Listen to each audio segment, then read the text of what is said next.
Hello everybody and welcome back to my channel. My name is Ashley Lanice and I talk about spirituality and motivation, blending those two energies together so that you can get the best benefit out of them. Today's video is on the truth about spiritual ascensions and how you can have one if you're having trouble evoking that. Let's get started. Moving right along, the first truth that you need to know about spiritual ascensions is that sometimes they come in the form of bad news. For example, my spiritual ascension and transformation happened when I got into a car accident in 2017 and broke my pelvic bone in 3 places, ruptured my spleen, had to have surgery, had to relearn how to walk, and had to not walk and have all these rules placed upon me and drop out of school, and had to essentially put my life on hold. So if you are going through something that is challenging, or if you already have, you don't have to actively be going through it at this moment right now in your life. You could have already, and like sifting through something, you can pull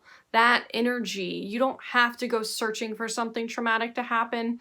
You already probably have something that is worthy enough for you to say, today, mark your calendar. Today, I thought about this. Today, I watched this video that talked about spiritual ascensions, and that made me realize I wasn't valuing a traumatic thing that happened to me, and that traumatic thing can be fuel for me to ascend spiritually, to alchemize that pain and turn it into something world renowned. If you are trying to evoke spiritual ascensions, what I would tell you to do is to look inward. If you want to spiritually ascend and you're like, I have no idea how to do that, the best way is to focus on yourself. And that is good advice just if you're obsessing over something, over someone, over a circumstance, over a risk that you've taken, over something that makes you feel guilty. If you're just feeling low in life and like you can't pull yourself out of a rut, the best thing to do is to focus on yourself, is to watch videos on self-improvement,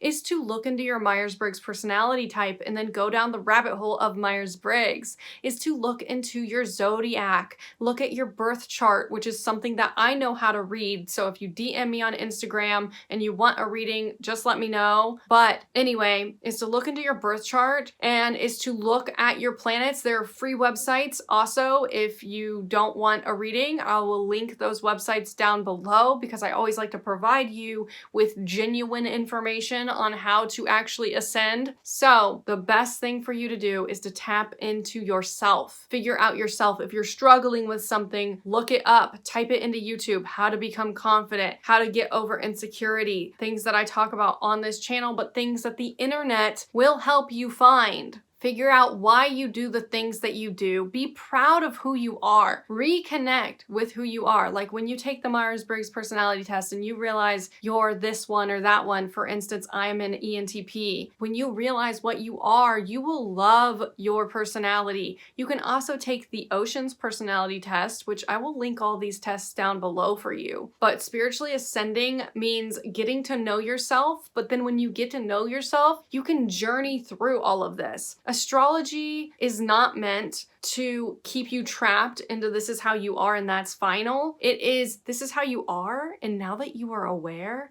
now that you know that, you can transcend past it. And same with things like Myers-Briggs and things like the Ocean personality test. We are humans. We are not meant to stay stagnant. We are souls. We come to this earth as a soul, but our personality changes because of our thoughts, reality, actions, feelings.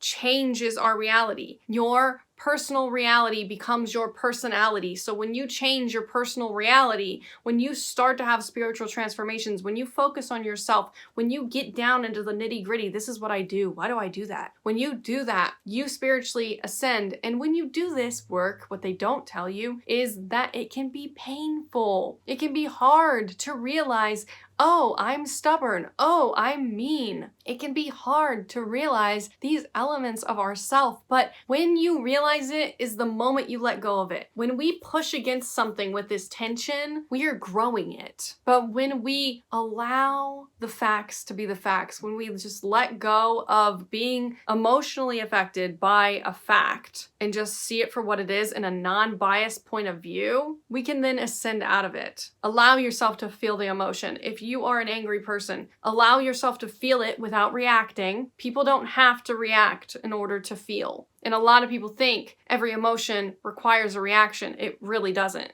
You can just feel in a meditative state, in a controlled state where you feel like you're grounded. You can allow yourself to feel these feelings, and then you can let go of them. You can even give them a noise. Let it out vocally. Allow yourself to vocalize this. If you have to do it in the shower, maybe you're feeling utter sadness and you're just in denial that you're a sad person or that you're sad at this moment in your life, let it out. Get it out. Do things that express yourself, like journaling and scripting. And my final tip on how to evoke a spiritual ascension is to stop being stubborn.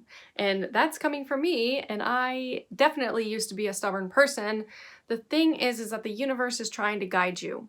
Look at the green flags, okay? Stop following all the red flags. I know it's exciting, ooh, red flag, but like, listen, the universe is trying to guide you. If you feel like your life is going downhill, it's because it's trying to trigger you into a spiritual ascension.